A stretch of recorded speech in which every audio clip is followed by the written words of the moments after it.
Wesh la famille, j'espère que vous allez bien et que tout se passe pour le mieux pour vous. Alors, petite vidéo ce matin, juste voilà parce que je vois à travers les réseaux sociaux, il y a même certains influenceurs. Donc je ne vais pas donner les noms ici, voilà, je ne suis pas là pour créer des polémiques.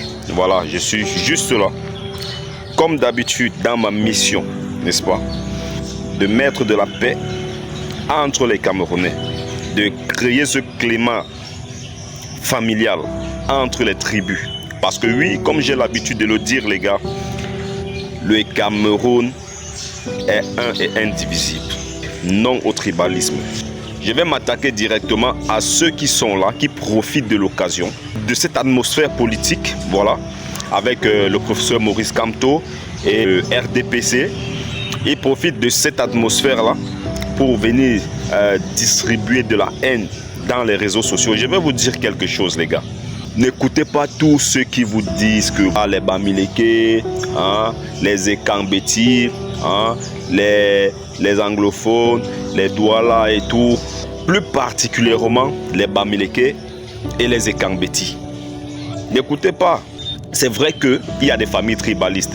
C'est une réalité. Pour ceux qui regardent les vidéos du TikToker, la Charisma Prank, il y a une dame, donc Charisma a pranké avec son mari en disant que voilà, il était l'auteur de la grossesse de leur fille.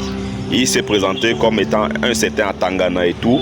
Voilà, la femme lui a fait clairement comprendre qu'elle ne veut pas d'un quoi chez elle. Voilà, clairement.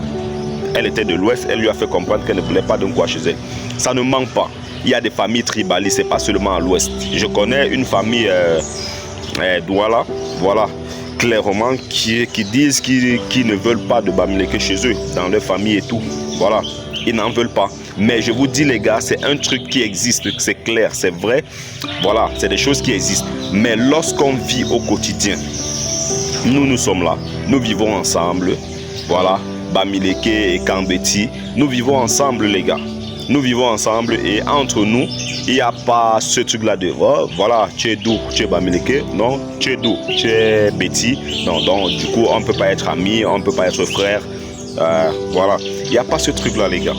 Il n'y a pas ce truc-là. Nous vivons ensemble, il n'y a pas ce truc-là de tribalisme. Maintenant, ce qui vient tribaliser les choses, voilà, entre les Camerounais, c'est cette atmosphère politique-là. C'est cette atmosphère politique. Un Camerounais a le droit, il est libre de choisir son candidat. Vous n'allez pas imposer à un Camerounais de choisir voilà, un candidat. Donc, je ne sais pas pourquoi aujourd'hui au Cameroun, on nous parle de tribalisme, on veut tribaliser la chose politique. Ça ne doit même pas exister dans un état normal, les gars. Ça ne doit même pas exister ce truc-là. Moi, je n'ai jamais caché ça.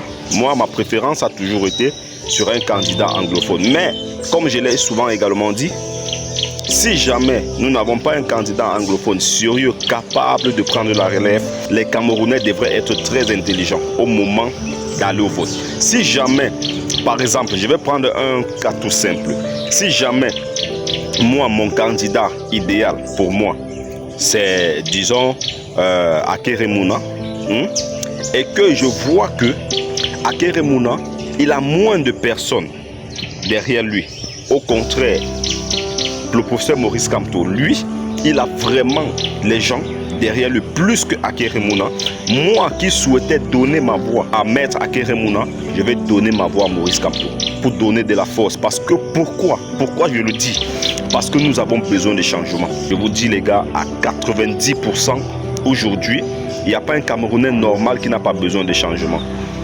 Vous n'avez pas mal de rester chez vous et de ne pas pouvoir ouvrir votre robinet et boire de l'eau qui vient de Kamwata. Vous n'êtes pas fatigué les gars. Vous n'êtes pas fatigué d'acheter de l'eau minérale et de boire. Vous n'avez pas d'eau chez vous. L'électricité c'est clignotant. Vous n'êtes pas fatigué que vos appareils se grillent à tout moment. Vous n'êtes pas fatigué de ça.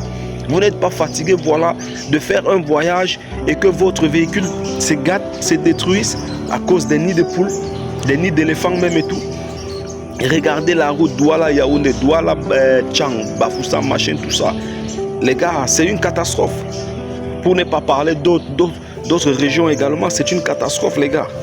C'est une catastrophe. Donc, arrêtons de tribaliser la chose politique. Moi, ce que je veux dire ici, c'est que les Camerounais sont un. Les Camerounais sont unis.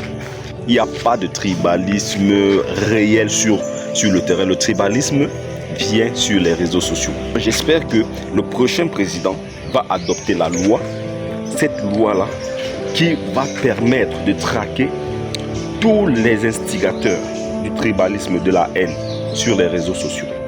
J'espère vraiment qu'il y en aura ça. Parce que vous qui venez sur les réseaux sociaux dire aux Camerounais comme quoi le Bamileke n'est pas, le Bamileke est différent du Boulou, le Boulou est différent du Bamileke, le Wondo est différent du Nordiste. Les gars, vous qui venez propager ces trucs de haine là sur les réseaux sociaux, j'espère qu'il y a une loi qui punit ça et qu'on va traquer toutes ces personnes qui viennent sur les réseaux sociaux propager de la haine, de la division. Voilà les gars, soyons concentrés. 2025, octobre c'est plus loin, octobre c'est demain.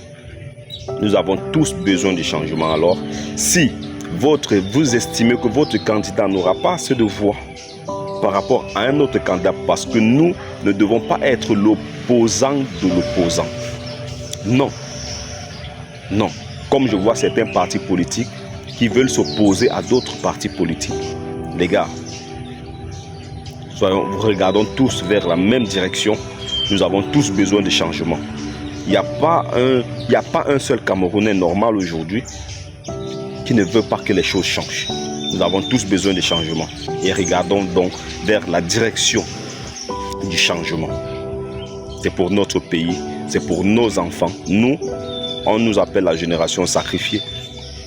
Bien sûr que nous sommes encore jeunes, mais nous sommes la génération sacrifiée.